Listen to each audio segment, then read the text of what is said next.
glad that you've made the time. I know it's not always easy. I know many of us changed our schedules around for our team calls for this, and we're just so glad that you prioritized this hour of your week, because so many things could have been pulling at that time. Awesome. I see you guys. Fabulous.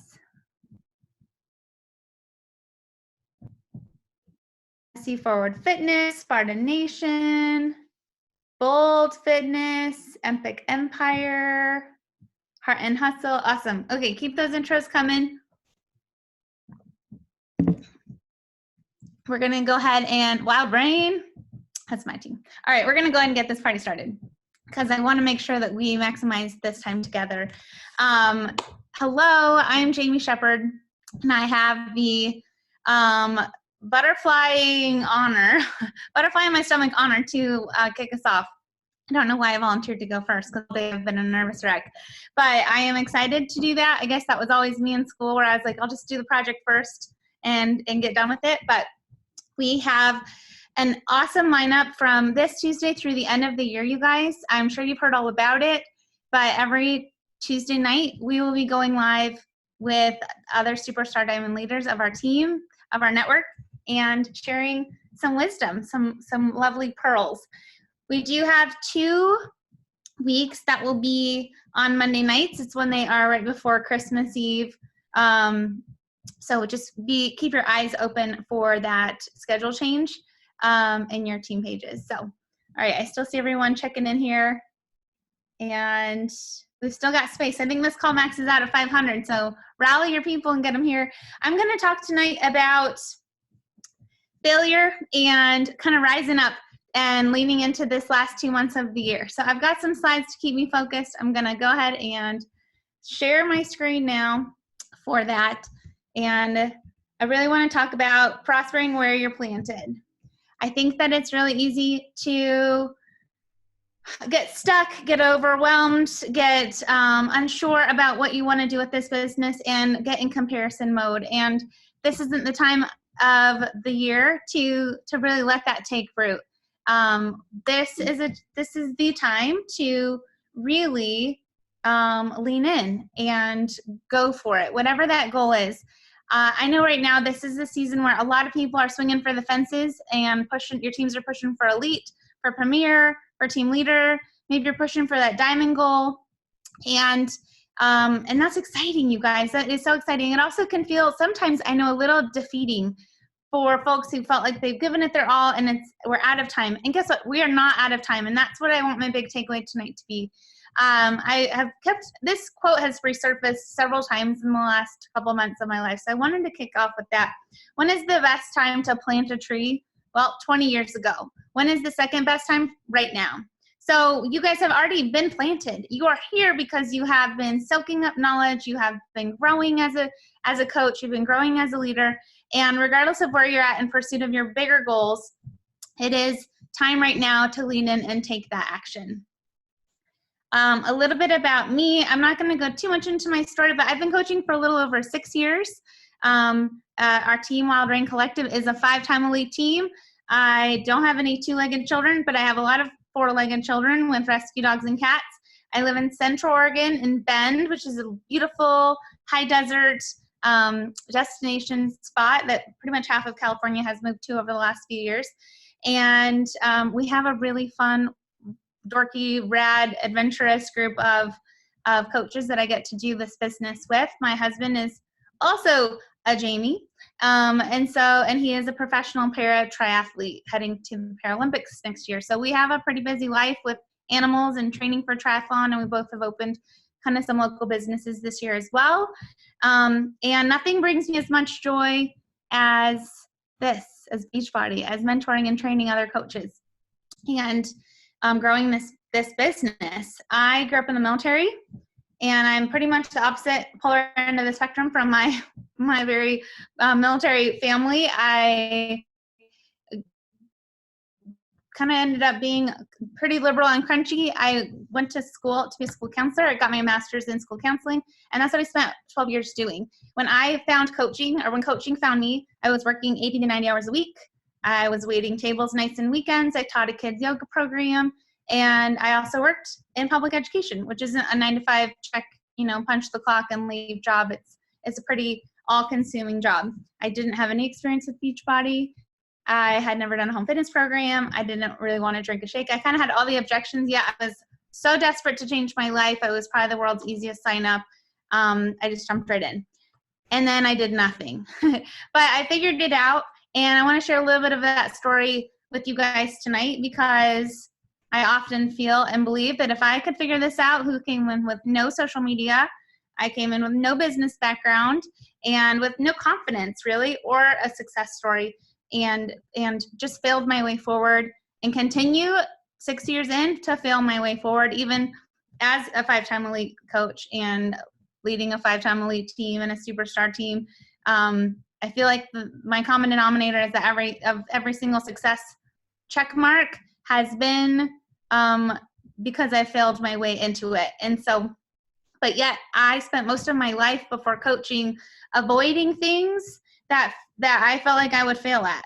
I didn't say yes to things that I wasn't confident I would be successful in. I really avoided getting out of my comfort zone in ways that made me too vulnerable, too exposed, too at risk of falling flat on my face. And now the person that sits in front of you is someone who runs towards failure, runs to those out of my comfort zone, is the first to tackle that so that I can be the one to teach others. And fail first, fail forward, and fail often is kind of one of my favorite mantras. So I know I'm talking to a lot of great leaders out there, and I know I'm talking to some brand new coaches. And I also know that many of you are kicking butt. Some of you might have even locked in a lead already this year, and that's awesome because I have not. But I am going to speak, and there'll be value in this call for all of you. But my message is primarily tonight to those of you who are out there, fearful friends who are sitting there in fear, in action because you're afraid of what others might think, you're afraid of failing, you're afraid of everything. Limited Linda, those are those of us who are sitting there with limiting beliefs, who have already talked ourselves out of this, who don't believe we're capable of any of these things we truly want. Toxic Tina or blaming Brenda, those are the ones who are out there comparing, pulling others down, wishing they had a different upline, a different team, a different set of circumstances. I wish I had a strong leg. I wish I had a this or that or the other. And instead of just putting on your big girl panties and working anyways, you're stuck in this toxic blaming mode. Or stagnant Susan. This is those of us who are what I call a reservoir of information, the ones who are constantly doing trainings, constantly watching other coaches' stories and videos in the champions page and other teams' team calls, yet not doing their vital behaviors. So you're stuck. So that's who I'm really talking to right now. Because, and if this isn't you, I bet you will have someone on your team that you are in charge of mentoring and coaching and supporting that might fit this category. Or maybe this was you at one point, and you can kind of self-reflect and grow. The reason why I want to talk to you is because you've already decided that you're not going to be successful. You've already decided somewhere that you've got a plan B, that you don't really need this. You've got one foot out the door. You made up that mind already, but you're still here because you're still going through the motions. You said you'd be here in a year. There's still part of you that wants this. So I'm going to challenge you tonight to change your mind right back. Okay. And we're going to go through how to do that. But that's where my challenge to you is: change your mind right back. Because you don't have to be this person. I can tell you that fearful Fran, limited Linda, toxic Tina, blaming Brenda, and stagnant Susan is never going to be rockstar Rosie or superstar Sally or whoever. You have to work through this before you can get through the other things that we're going to talk about tonight. But you have to commit and be willing to do that first. If you've already made up your mind you're not going to be successful, and you've got your fingers, proverbially in your ears going la la la, you don't have anything relevant to say to me, then that's going to be the truth. So take them out of your ears, open your heart, and ask yourself, how is that working for you? Is being this way getting you happier, healthier, more successful? I guarantee it's not. Okay? So let's try something new. I want you to take, actually I'm not going to show that slide yet. I want you to everyone to take just a hot second in the chat and put, what failures have you had in this business? Current, past, somewhere in between. What have you failed at in this business? You can put one thing, you can put 5, whatever comes to mind is a brain dump.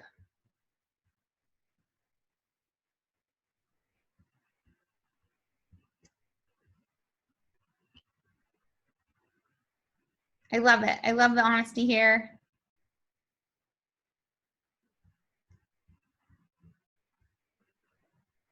Go ahead and look at what other people are sharing too.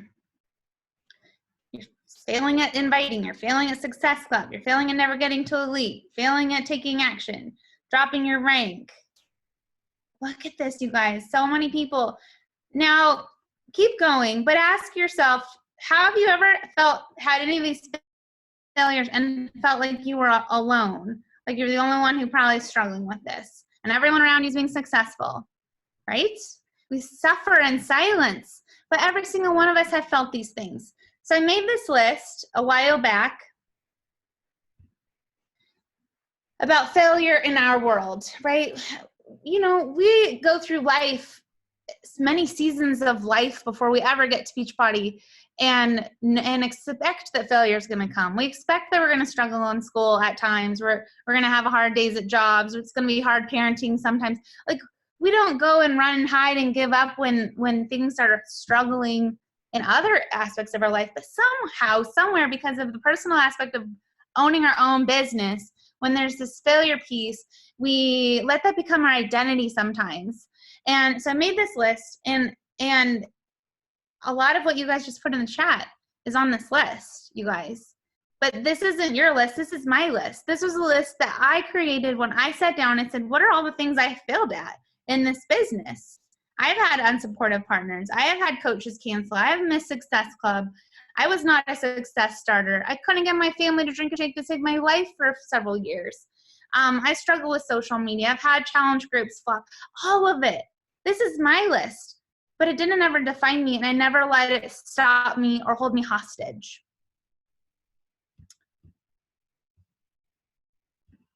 And you can choose to do the same.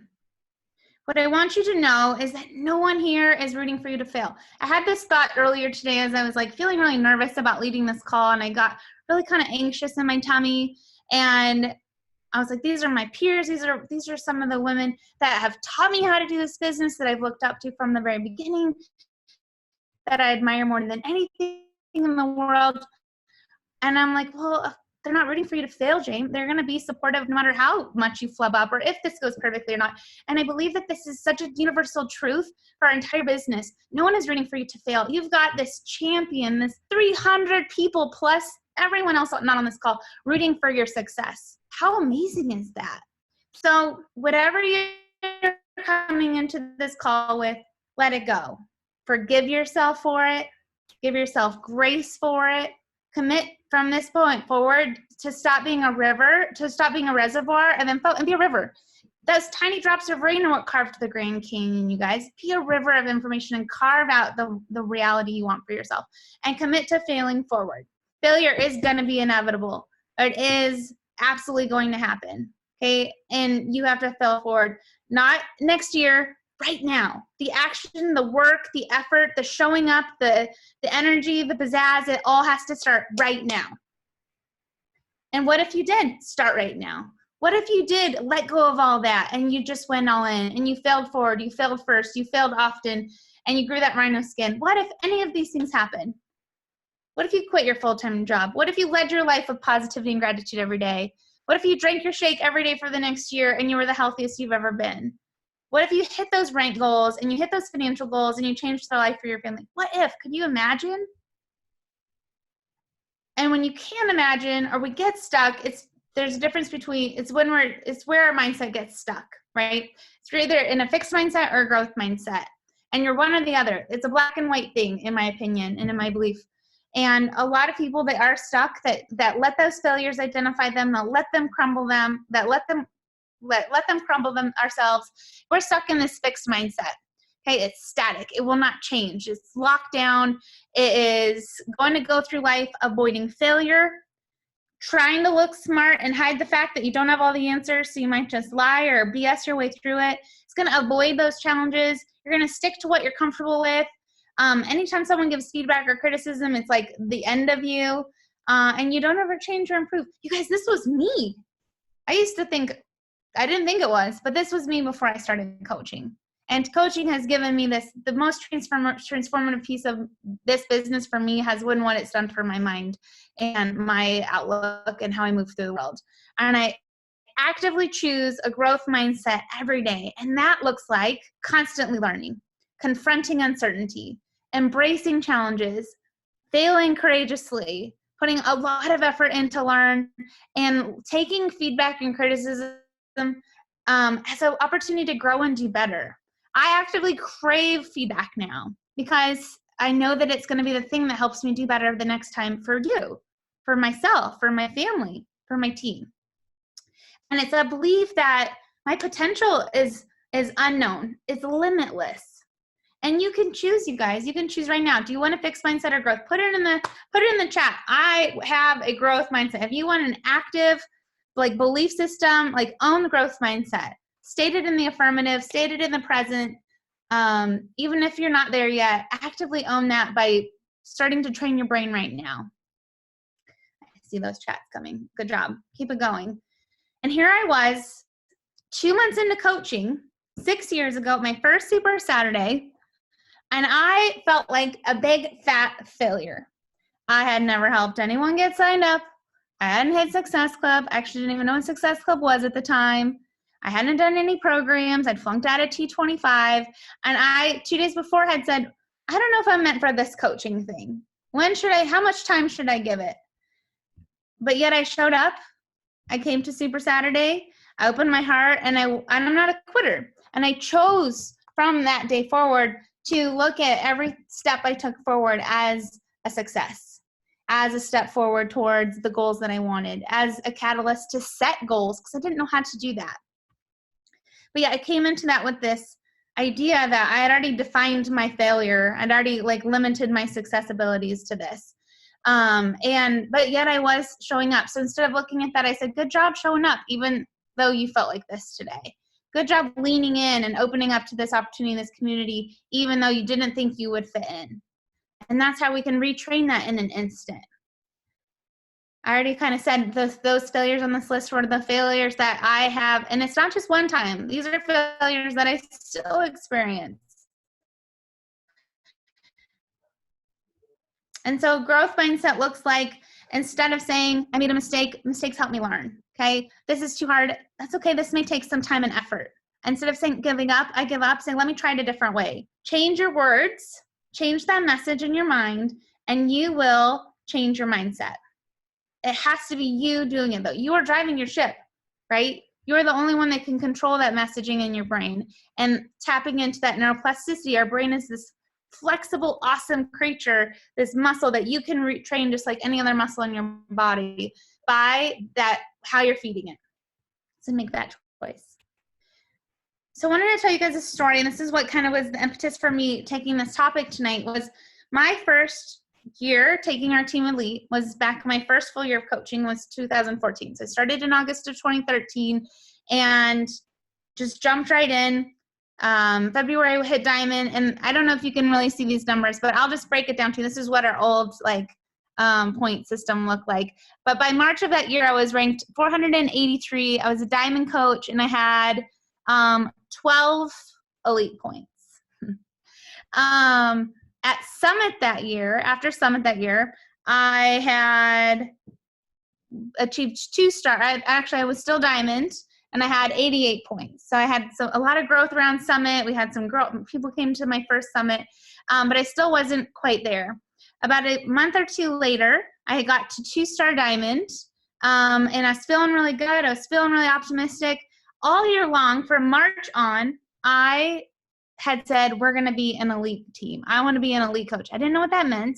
But that first year, I just knew that that was a big, important goal. And so I just threw it out there in the universe, and I said it out loud. Anytime I was on a team call, anytime I was around someone that knew what it meant, even sometimes people that didn't, and I stated that out loud and put that into the universe, even though I didn't even know what I was doing to get there. It was in August that Keyshawn Graves called me from corporate for that first time and said, okay, so let's get to know you because you're doing great. Now, I was feeling pretty awesome that August. I'd gone full-time coaching, and I was feeling really excited about what I was going to do. I was moving from Portland, Oregon to San Diego, which is something I'd always wanted to do. We retired from school counseling. It was a pretty great year. And shortly after, we hit 2-star diamond. And then very shortly after that, one diamond dropped, and then the other diamond dropped. So I'm sitting there saying, we're going to be an elite coach. I'm going to be an elite coach. We're going to have an elite team. And I'm sitting at diamond with 2 fallen diamonds. Again, a failure that I thought was all my fault. It like wounded my soul. I was walking around like, big crybaby thinking I had done something wrong and I didn't understand how they could have let this happen to themselves and blah, blah, blah. Doug Moss comes into San Diego to have a little one-on-one, and I sit down saying, I'm going to be an elite coach this year. And he looks at my report and he goes, so you're diamond. You've got the points, but I just don't know that it's going to happen. I mean, you could, I guess. And he didn't say I couldn't do it, but I walked away from that call with a fire lit when I feeling like I had something to prove. Has anyone ever felt like that, where you're like, someone doesn't believe in you and you're like, that's just going to stoke my fire even more?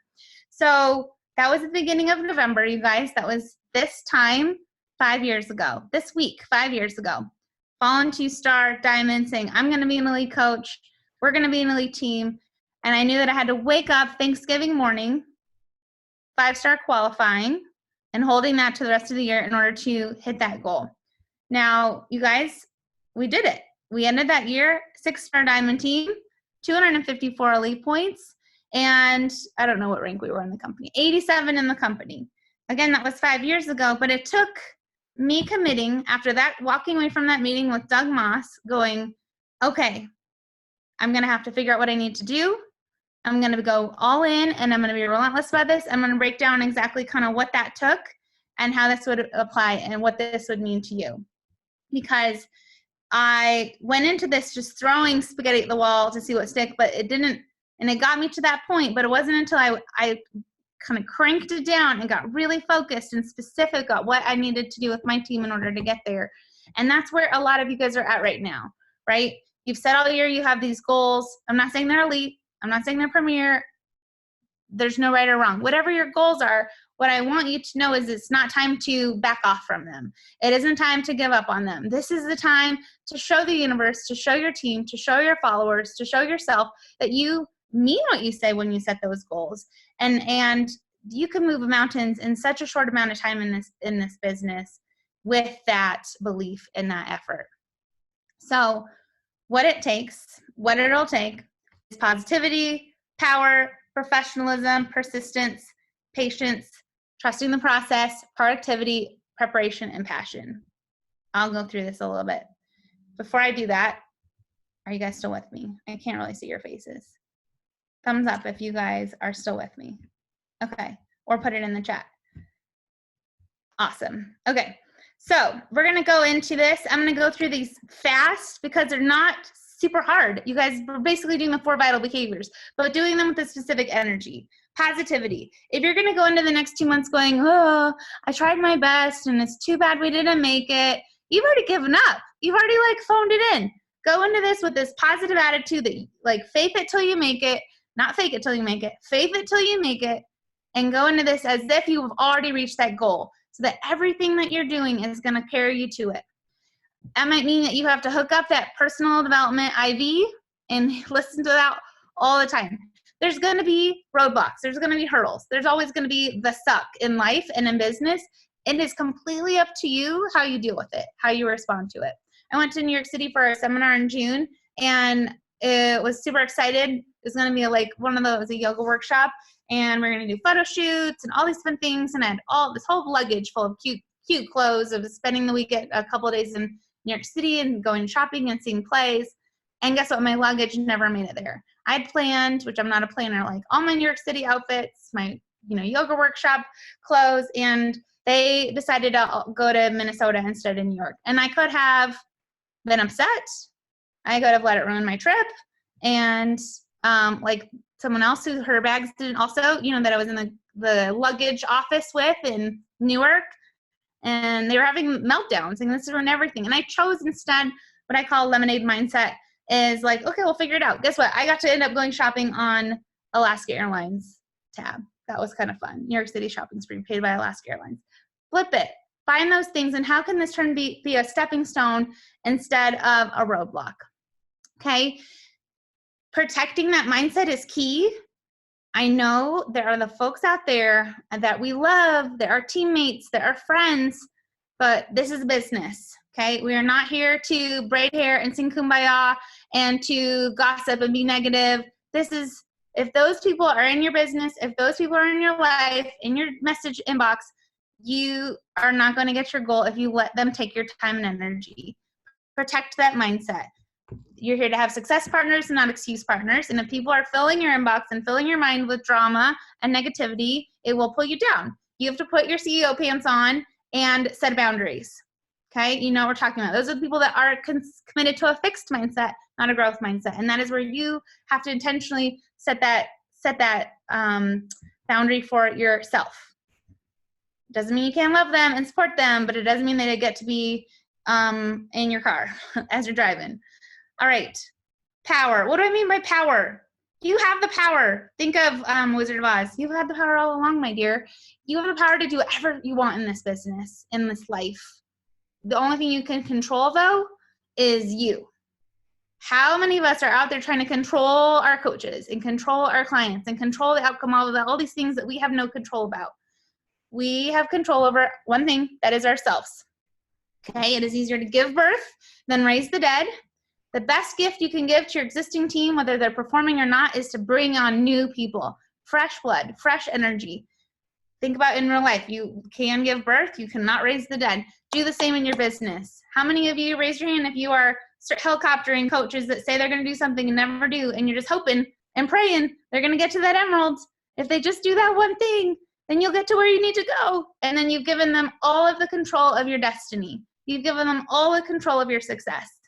Okay? Stay in the front seat, 2 hands on the wheel of your business. And what I mean by make eye contact while 25% faster, speak up, smile big, own the energy of someone in control of their business. Own the energy of someone that believes in their power. This is, you can just screenshot that. We're not going to dig into it. I'm not going to do a big training on story, but the power is in your story. The power is in the person you're becoming, the person you've left behind into the person you're going into, and the power is in that story and how loudly you tell it. If you haven't read Kendra Hall's book, Stories That Stick, it's a great one to listen to on audio. It'll get you super fired up and excited about telling your story and all the different ways to tell your story. But that is where your power is. Your people are out there waiting for you to tell their story so they can grab hold and they know where to swim to and how to join you. Professionalism. Okay, so this is what I looked at, and this is what I consider every single time. Kendra Hall, stories that I'm putting in the chat. Stories that stick. Okay. I always ask myself, and this sounds really cheesy, but what would Carl do? I didn't come into this business with a lot of experience around what CEOs look like. I came in from public education.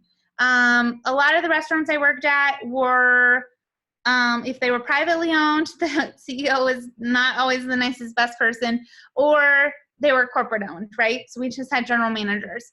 The last bar I worked at, I saw firsthand the first time of what a business owner that really believes and cares about their business looks like. Working from dawn to dusk, showing up every day, living this business from home and bringing it. And if you ever pay attention to Carl Deichler, our CEO, and how he behaves in the good times and the not as good times, he will show you what a CEO looks like. And I try to emulate that. He shows up, he leans in, he gets louder, he pushes, he challenges, he leads by example. And not knowing what a CEO looked like with, given my own personal background, I had to look at that success leaves clues. What other successful coaches were doing, what other leaders, like the woman, the other superstar coaches, I learned from them. I learned by studying, watching, listening, and then emulating, duplicating, not just watching and listening. I went and took action and tried that behavior on for size, implemented it myself. Professionalism is like what Carl would do is swing for the fences. He never is going to settle and let us lower our goals. He's always going to challenge us to do better and dream bigger. Pursue mastery, you guys. Do you want a mediocre business? Do you want to be a mediocre leader and then have be a mediocre coach with mediocre success? Or do you want like kick-ass business with kick-ass success, with kick-ass leaders under you, because you are a kick-ass leader? That means you're pursuing mastery, okay? Perfect practice makes perfect, okay? That means practice, well, you can practice imperfectly and you'll never get anywhere. So make sure you're leveling up how you're practicing. Do better by training yourself, by asking for feedback, by leaning into that growth mindset. Don't be afraid to be imperfect, but be perfectly consistent about showing up. And then this is something that was one of my team has heard this so many times. They are probably think I should get it tattooed on me. But if you're not green and growing, you're ripe and rotting. And that is the energy that I encompass and I want my team to encompass every day. It was something John Addison said at a leadership keynote many, many years ago to us. And that's what professionalism looks like to me. That's what mastery looks like. Always green and growing, never getting stagnant so that we don't become this ripe and rotten fruit. Okay. Persistence. So this is my husband. Again, his name's Jamie. He's a para-triathlete. He's a below-the-knee amputee, and he is headed to the Paralympics next August in Japan for para-triathlon. So that's 3 sports, you guys, 3 Olympic sports. And he has taught me over the last 5 years what persistence looks like. He didn't get a spot in the Olympics 3 years ago like he thought he would, that he worked really hard for. He hasn't come in and medaled in every race he's done. He's gone through hamstring surgery. He's gone through other injuries. He's a diabetic. He's persistent, and he works his A off. He is getting to the Olympics next year because he has not given up. Was he crushed when he didn't get to Brazil? Yes. We got a kitty because of it. Now we have 4. Like, he was crushed. And he didn't ever let him feel those feelings. He processed it, and then he got back to work and he kept training. There's days when I know he's tired and he's beaten down and he's exhausted and his muscles are sore, and I'll be like, just take a rest day. And he's like, Olympics don't happen when you take rest days. And he keeps trying and he keeps pushing. And he's taught me what persistence looks like. And I've tried my best to emulate that in my business. Sometimes we need to rest. That's okay. I do teach him that. But it's the commitment to that goal. It's unwavering, you guys. And it's trusting that the process, trusting that work, the effort, that persistence pays off. It's committing to trusting it. Okay? It's committing to believing that it'll work. Not letting the discouragement set in, not letting a no decide that it's going to define you. Okay? Grow the rhino skin. Oh my gosh, you guys, you might not always like what your uplines have to say. You might not always like the feedback. You might not always enjoy how it feels to be, to get a no or to have someone cancel or to miss a goal. But you can choose to curl up and hide and push everyone away because of it, or you can choose to let that empower you and ignite you. Grow the rhino skin. And then have a plan for your business and your people. What are you funneling them to? If you don't know what you're funneling your person to, they're never going to move towards any other goal. Okay. You have to be the one guiding them. And again, this is just a screenshotable thing, but I love this analogy because think through dating, right? I don't know, maybe some of you still are dating, or the person that, for me, when I was dating, I did a lot of online dating for a while. And there was always the people that it was one date and they're like, I'm going to wife you up. And they're kind of coming on way too hot and way too strong. And it's kind of creepy when they're all of a sudden 1 date in, 2 dates in, sometimes it's the girl, sometimes it's the guy. And they're like, this is the one. And I'm feeling all these feelings that are super strong, right? That anyone know that person or have experienced that, or that person that's a date in and you've already mapped out the wedding and the wedding bells, versus the couple that's been dating for 8, 10, 12 years and the proposal never comes. There's both ends. Were any of you guys one or the other? Sometimes sure there's that love at first sight, but either way, generally neither one of those extremes work. So the process needs to be that sweet spot of that courtship. Building that connection, just like you would in a romantic relationship, building that trust, that takes time, and then the proposal comes. Do you want to go on a date with me? Do you want to get married to me? Actively agreeing to participate, right? letting there be some excitement, that, and then going through the continuum. So what does that look like in our business? Okay, building that connection, that's the online or the in real life connection, that letting that relationship grow a little bit, build some trust. They're watching you on your stories, they're watching your social media. The invite comes, do you want to join my group? Would you like to consider, have you considered being a coach? Yes, I have considered it. Yes, I would like to learn more. That's the agreement to participate, getting excited about it. Okay, then they make the investment to say yes. They buy the challenge pack. They join the group. Then comes the success. You help them get success, see results, whether that's in moving their business forward or doing their program. And then that success turns into advocacy, being excited, sharing this with others, and then paying that forward by recruiting others, by repeating the cycle. So that's what I mean by, what are you funneling people to? You're funneling people to this outcome, product advocate and recruiting. But you can't go from, hey, thanks for watching my story, now be a top coach on my team. You have to go through the process. Trust the process. Productivity, again, it's the vital behaviors, you guys. But what isn't a business building activity? Okay, your goals are not going to happen unless you're showing up to do the work. If you're in inaction, if you are stuck in inaction, fear, false evidence appearing real, you're not doing business building behaviors. It also isn't scrolling your newsfeed and watching other people's stories. It also isn't too much training. It also isn't gal palling with your team all day in Messenger. If your Messenger is busier with other coaches than it is with prospects, then that's a problem. Okay, and it is not thinking too much and being in analysis paralysis. What it does look like is inviting others to learn more about your business, building relationships with new people every day, inviting other people to join you, whether it's in a group, a sneak peek, an opportunity call. It is getting your people that do say yes started right, giving them the tools for success and the action steps to get started. It is providing amazing customer service, welcoming them, orienting them, and getting them to work, okay? It is using social media every day to add value freely, to find your tribe and connect with your audience. It is those 4 vital behaviors, and it is sharing your results. Results are key. If you're not getting results and you don't have anything to share, then you're not building that trust. So tell that story. I guarantee you have results to share. And that's not, is any of that impossible to do? Those are so easy, right? We overcomplicate it so much, but all of these things are just you getting out of your comfort zone and connecting with someone in some way. Okay, I wanted to share this. We're going to watch a little video. So this event happened in our history when I was a baby. I don't remember it, but there was a movie about it. I think it was called Miracle by Disney, about the 1980 Olympic hockey team. And I really wanted to share it. I'm going to frame this because I don't want to watch the whole thing. So I queued it up a little, but here's what I want you to know about this, because I know everyone's different ages, but we are going to watch about 7 minutes of this video.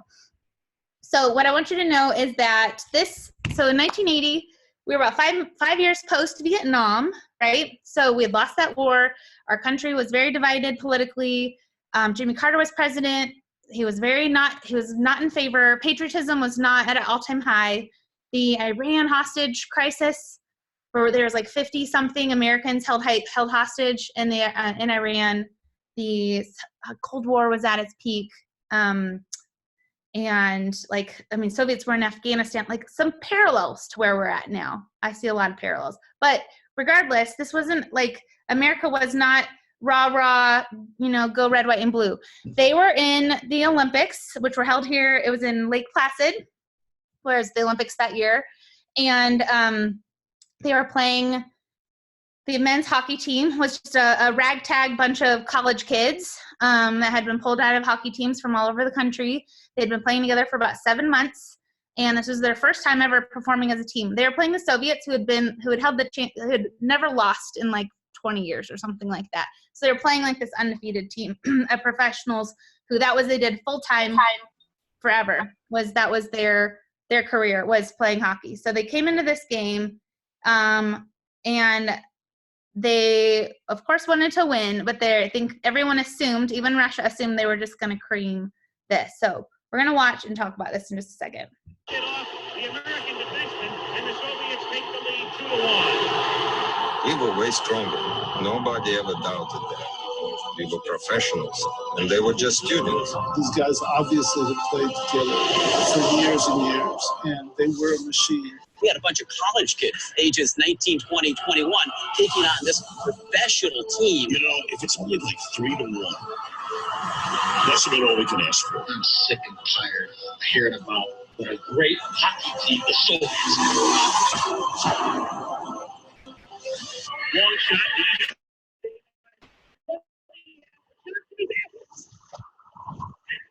With 1 second to play in the period. Right now, the puck goes whistling, but it was stopped at 1 when we looked up and the goal was scored. The United States have equalized. Check that. It looked up simple. Big goal for the U.S. team. 10 more. That Russian coach he took crazy act out and he never put him back in. Yeah, who was the Soviet Union goalie, and I think universally considered one of the best ever to play the game. There's the horn. That is the official end of the first period. After it had looked for a fleeting moment as if Heinzel might not allow the goal, he died. This was so much more than a game, wasn't it? I mean, this was really, I don't think it's an understatement to say this was freedom versus communism. You knew that game was huge as it was unfolding. You know, the U.S. had no chance to beat the Soviets.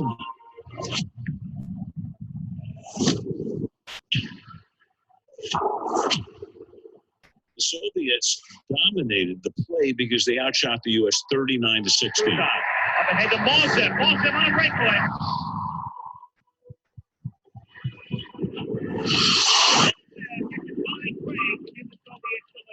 The U.S. trailed 3 separate times. It was called thunder. The energy, I think, could have sustained for 9 periods of hockey. Soviets take the lead in the second period, and they outshoot the U.S. in the second period, something like 15-3. And Lipkin tested only once thus far. The Americans with perhaps their final rush on this power play opportunity. 13 seconds left in the penalty. They shot it in. They score! The country was looking for something to rally with.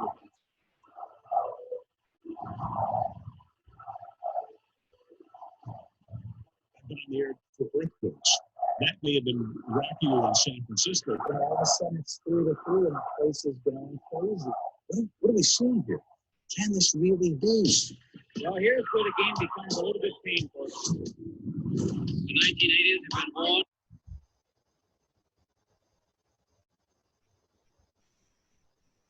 The sound leaves out just for a second.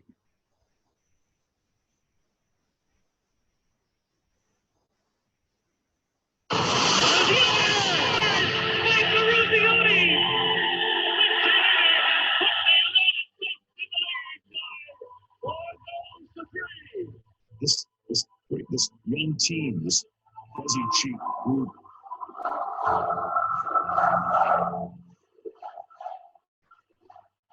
And it's just to put everybody together in a way. It kind of galvanized the country and maybe want to have your television set. Now we've got that look. Oh, I love quick reaction. That goal coming at the 10-minute mark. Exactly halfway through the period. The team that had won Olympic gold every time since 1964. Seemingly no one, certainly not a bunch of college kids, could stop them. 5:46. Remaining in the game, the United States on top. Tonight, we skate. 4:55 remaining in the third period. Tonight, we stay with them. 2:25-24. We shut them down because we can. That final, I want to say 30 seconds, it was this kind of sporting event. Johnson over to Ramsey. They let it out. It's set by Ramsey. The plan ahead is there. The puck is still loose. 11 seconds. You've got 10 seconds. The countdown going on right now. Morrow up to Schultz. 5 seconds left in the game. You believe in miracles? Yes!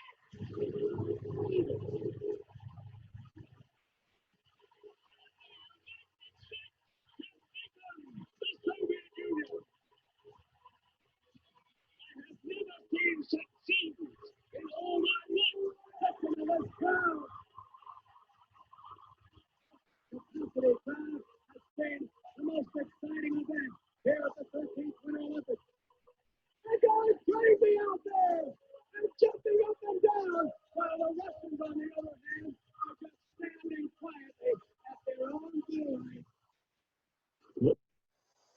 Okay. So I wanted to share that because I think that it like resonated with me with where we're at with this time of year. Now, I'm sorry, I saw a couple of people say it was buffering. I'm not sure why, but I think most of you said it was fine. But the point is that I mean, I'm not a hockey person, so but the story is what inspires me, and I feel like it's like the lesson in this, the takeaway in this is that it is about this team effort. They were like, we're at this, low point of energy. Often we get to that point in our teams, and we like the country rallied around this success. There was the opening was when Russia's, like the Soviet Union's mindset slipped. They came into this with like this attitude of like, oh, we got it. And they left this crack, this opening up for like the US to like lean in and take charge of this. I'm going to figure out where my slides are really fast. But I think that for me, the biggest parallels and the biggest lessons is like when you check out, you're going to lose. Like Russia checked out. They checked out mentally. The end of the last second of the first period, they tied it. And as soon as that score tied, that opened up the minds of what the U.S. hockey team could do. And they're like, we've got a chance at this. We could actually do this. But one thing that I didn't actually know until today was that wasn't the Olympic gold win. U.S. had to still go and win one more game. They had to go beat Finland, and they had to win. And so that was like that momentum. That was that catalyst that they built off, and they went and they like won the gold medal at the Olympics. But that wasn't that actual match. That game was not the Olympic game, which I didn't know until today. One of the things that as I was watching that, I'm going to share my screen again, that and some footage at the end of that clip, I ended a little early. They were interviewing some of the Russian, that was 20-year-old video, little documentary. And they had, so it was 20 years ago, they had interviewed some of the Russian players, and they said that, they'd gotten so accustomed to winning that they forgot what it felt like to be like so gleeful. Like they enjoyed watching the U.S. team be so happy and celebrate so hard because it reminded them of what that felt like, because they hadn't felt that way in a long time. But what did it take? It took practice. They had been preparing not for a long time, 7 months. They had to learn how to work together as a team. They kept their head in the game, and they rallied around a common goal, and they had a belief system that they could do it. They had a coach that was pushing them towards the goal who believed that they could do it. And that's really what it takes for us, right? And you've all heard the term, I'm sure, do you believe in miracles? That came from that hockey announcer saying, do you believe in miracles? And one of the clips that I saw from this longer documentary I watched earlier was the coach just said, his mantra to the team was just keep your head in the game, keep playing your game, keep your head in the game. Like that was the guidance. And that's what we need to do. It was just this, I just thought it was so poignant.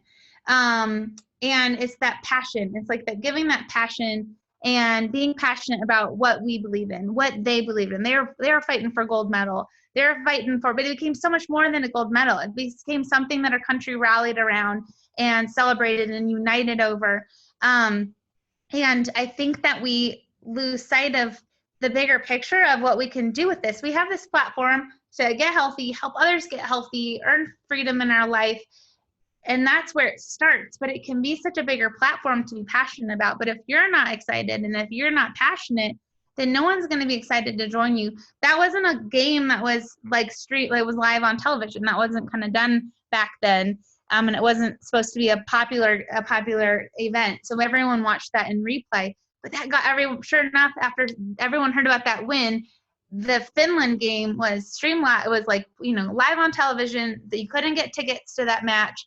And that's where you have the opportunity to get loud and excited and share that vision loudly with your team. Make sure they know what you're rallying for so they can rally with you. Give them the opportunity. Give your social media following and your family and your local community something to be like a sense of your passion, what you're passionate about, so that they can be excited too.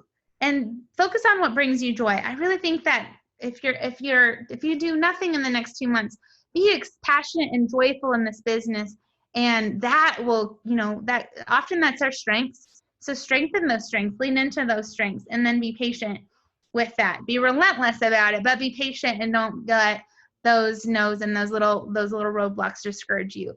If you give it your all and you miss that mark at the end of the year, but you go till the clock strikes midnight on the 31st of December, just imagine how much you'll have grown, even if you don't hit it. But I believe that you will if you're locked, ironclad mindset that you will. Okay, be #NoQuitBone. And I wanted to just to end with this, because to go back to that kind of bigger platform thing, give people something to rally around. Letting Beachbody be that platform, letting Beachbody be that foundation. But this is a collage I made after I pulled all the Oregon coaches last year of causes that they believe in, causes that they're passionate about. If you know me at all, then you'll know that I community service, philanthropy, is really at the core of my mission and what I want to do with this platform. Beachbody is my core, my spine, my backbone. But there's so much that we can do by sharing this with others. It's beyond health, fitness, losing weight, drinking a shake. This is how we can go and we can really move mountains and cause a tsunami effect around the entire world. So my challenge to you and my assignment for you is to cast your vision, to understand where you're heading, what you're fighting for, so that you can get people to rally around. So so your team does know what to show up for, how to support you, how to believe what they're believing in. So the questions are that I want you to ponder and consider and to work on for the next day is, why are you here? Why did you show up tonight? Why are you here right now? Okay, what negative messages, what's that crap that's running through your head that's holding you down, that's holding you back? What's that negative self-talk? What are those thinking errors that are, for me, I was unlovable, I was unworthy, I didn't know what I was doing, I was never going to be successful, I was always going to be in debt. Those held me down. They kind of held me hostage for a long time. Then ask yourself, what are you fighting for? What are you fighting for with this business? What legacy are you wanting to leave? What are you fighting for your family, for your health, for financial freedom, for your purpose? Okay, and what sacrifices will it take to get there? You're fighting for this. What is it going to take to get there? Is it worth it? What sacrifices are worth it to get there? And my last question is that version of you with the negative crap going through your brain, that bad attitude, that fixed mindset, okay, that's playing through your mind daily, is that version of you capable of getting to those wins? Are you going to win that fight with that attitude and that mindset? If probably not, what needs to change right now? Okay, so thinking through those, cast that vision for the next 3 to 5 years down the road. Write it out. We're going to end this series with a really great vision call at the end of the year. So that's not this, but I think that you really need to know where you're pointing your ship for the next 2 months. And now is the time to work. You're not going to be hitting Success Club. You're not going to be hitting those rank goals on Thanksgiving, you guys. Okay? You're just not. People are going to be checked out. They're going to be celebrating Thanksgiving. They're going to be traveling for the holidays. So this week, next week, the following week is when all of that effort, you have to kind of go with that maniac energy, that focused energy, that drive for the next 3 weeks, like you ended last month with, okay, that you would end the year with. So that's kind of what I've got for you. If anyone has any questions, I'm happy to answer them. If anyone wants to share their vision, go ahead and put it in the chat. And maybe end the call with, what is one crappy message, one limiting belief, one negative self-talk belief system that you are going to let go right now, that you're going to go say goodbye with on this call. You're going to leave here in this chat and never think of it again. So there's some really great ones. The Magic of Thinking Big was one of the first personal development books that I read that helps me think bigger, dream bigger. I just had a smaller worldview. I didn't really believe I was capable of those hard things. Go for No And it was a book that I read. It's like you can read it in an hour, but it helps me grow some rhino skin and not be afraid of the nose and not be afraid to go talk to people. There's a new book called Rejection Proof that I've heard is awesome along the same line. I've not read that one yet, full disclosure. Honestly, You Are a Badass is a great one. I've been referring that to coaches that are struggling with mindset more and more recently, because I think it just lights that fire. Same with Girl Wash Your Face, but You Are a Badass really talks about resistance and being tested and letting go of those old stories, so that you can call to action people and challenge them to show up in the arena with you. You want to know who in your team is going to be in the arena with you, and that's where, like, being able to go talk to those people and help them, just set those goals for themselves and then see if they want to link arms with you and run. And then letting go of those folks that aren't showing up and putting action behind it. I think I answered your question, Doro. I love these limiting beliefs that you guys are dropping. Awesome. Let them stay here. And then flip that narrative, reverse that narrative, put that a positive statement and stick it on your mirror, put it on your computer screen, put it as a screensaver or the wallpaper on your phone in the positive and the affirmative, and say it to yourself enough until you've retrained your brain to believe it.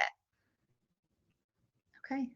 I'm here looking for questions. I'm seeing all these negative beliefs that you're dropping. I'm looking for any questions. If you want to, you can unmute and ask if I'm not seeing it. Otherwise, you guys are free to go. If any leaders have anything you want to add to any of this?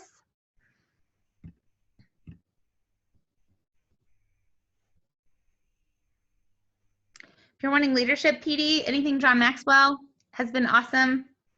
And How to Win Friends and Influence People helped me a lot as well. You're welcome, you guys. All right.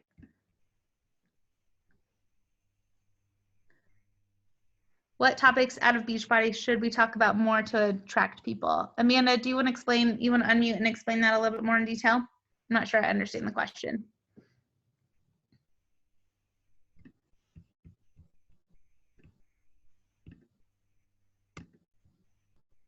You still on? Oh, can't because of babies. Well, if you want to type it in the chat, I'm happy to. I'm not sure I understand the question though.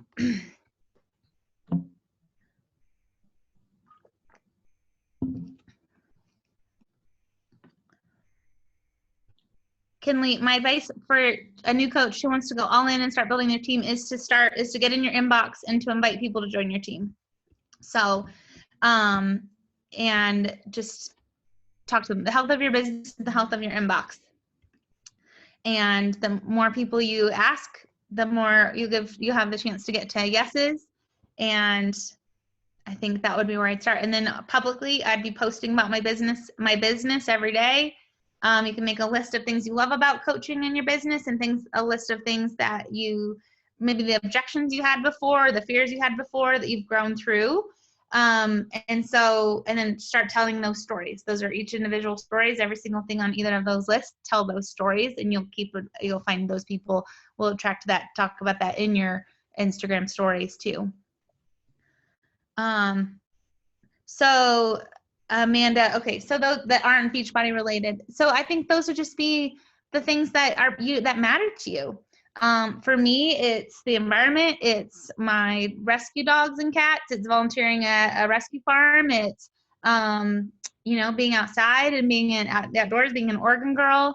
It's reading things I love to read. It's just the things that make you you. What are the things that fill up your days, fill up your time? What are your dreams, your aspirations, your goals?